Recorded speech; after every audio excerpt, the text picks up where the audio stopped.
जब मेरे फैमिली को थ्रेट्स मिल रहे थे तो प्रकाश सर सबसे पहले इंसान थे जिन्होंने मेरे फैमिली को कॉल किया था और कहा था कोई टेंशन मत लीजिए, हम आपके साथ हैं। तो सर बहुत बहुत धन्यवाद आपका।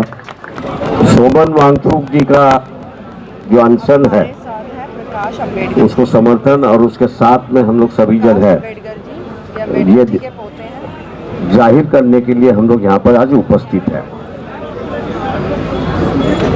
सरकार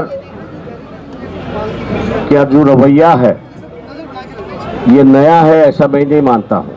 आरएसएस हो, बीजेपी हो, जिनकी सरकार है वो अपनी ही बात मनवाने में लगे हुए हैं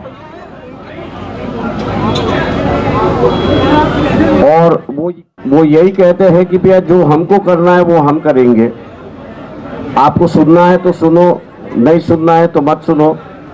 लेकिन हमको जिस तरीके से देश को चलाना है, सरकार को चलाना है, समाज को चलाना है, उसी रास्ते पर हम लोग ले जाएंगे।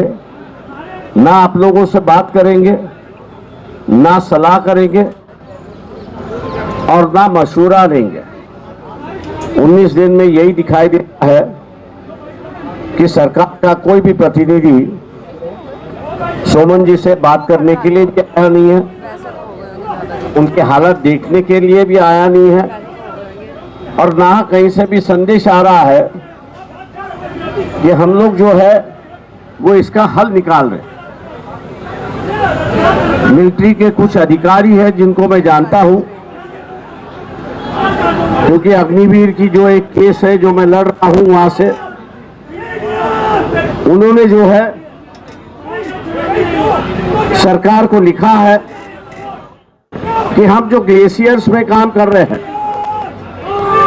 इस बर्फीली प्रदेश में देश की सुरक्षा कर रहे हैं, उसमें जो सामान इस्तेमाल किया जाता है,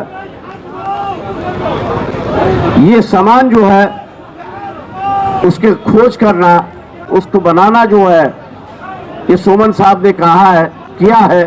और इसलिए आज उस -35 डिग्री के टेम्परेचर में भी हम लोग देश की सुरक्षा करते हैं, ऐसी एक परिस्थिति है। तो इस बात को हम लोग ने आगाह करना चाहिए। संख्या जो है वो अपनी एक बात कर, ताकत हम लोग को दिखानी होगी, लड़ने की ताकत दिखानी होगी और इस सरकार को चैलेंज करने की बात यहां पर हुई। आज मैं बोल के चलता हूं कि यहां पर इस इश्यू को लेके राहुल गांधी हाउस में लड़ रहे हैं, लेकिन ताकि वो यहां पर भी आए, सोमन जी से मिले और मिलके हम लोग इसको लड़े। ऐसा भी ये कर सकते थे, लेकिन कहीं ना कहीं तो भी ऑपोजिशन लीडर्स को मैं अच्छी तरह से जानता हूं। इस 40 साल की राजनीति में कहीं नए चेहरे देखे, पुराने चेहरे भी देखे हैं, उनकी अब हालत भी मैं देखा हूं। वो इस सरकार के खिलाफ लड़ने के लिए तैयार नहीं। जब तक जनता इनके खिलाफ लड़ेगी नहीं, तब तक इस देश में कोई बदलाव नहीं आएगा। और मैं मानता हूं कि ये बदलाव आप ले आ सकते हो। के साथ मैं यहाँ पर रुकता हूं। जय भीम, नमस्कार। Thank you sir. मैं सर का बहुत बहुत धन्यवाद करता हूँ। सर महाराष्ट्र से आए हुए हैं हम यूथ का, सोनम सर का सपोर्ट करने के लिए। और मराठी युवा सर खूप खूप धन्यवाद तुमचा।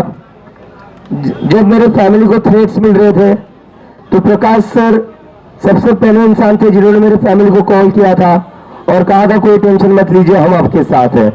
तो सर बहुत बहुत धन्यवाद आपका। ठीक है सर।